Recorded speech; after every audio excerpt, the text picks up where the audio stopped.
শৈশব মানেই ছোট ছোট আনন্দে ভরা এক স্বর্গের নাম। আর সেই আনন্দের বড় একটি অংশ ছিল মাঠের ভুট্টা পুড়িয়ে খাওয়া। বিকেলের নরম রোদে বন্ধুদের সাথে মাঠে যাওয়া, গাছ থেকে কাঁচা ভুট্টা তুলে আনা, তারপর শুকনো পাতা আর ডাল জ্বালিয়ে আগুনে ভুট্টা পোড়ানো। আহ, কি যে আনন্দ ছিল! ভুট্টার দানাগুলো যখন আগুনে ফেটে ফেটে কালচে হয়ে যেত, চারপাশে ছড়িয়ে পড়তো সে অসাধারণ গন্ধ।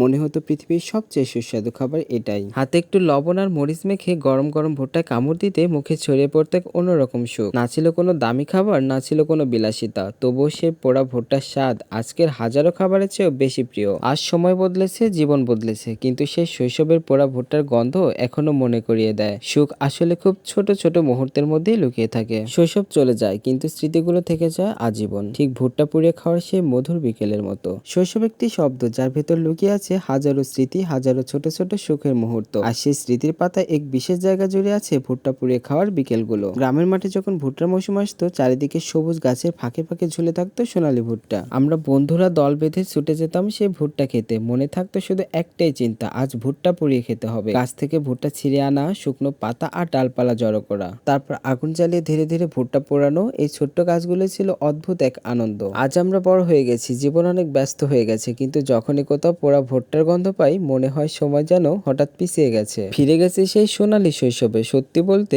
শৈশবে সেই পোড়া ভুট্টার স্বাদ শুধু খাবারের স্বাদ ছিল না, সেটা ছিল ভালোবাসার স্বাদ, বন্ধুত্বের স্বাদ, আর হারিয়ে যাওয়া সময়ের এক মধুর স্মৃতি। শৈশব হয়তো আর ফিরে আসবে না, কিন্তু সেই স্মৃতিগুলো আজীবন হৃদয়ের এক কোণে রয়ে যাবে, ভুট্টা পুড়ে খাওয়ার সেই বিকেলের মতোই উষ্ণ হয়ে।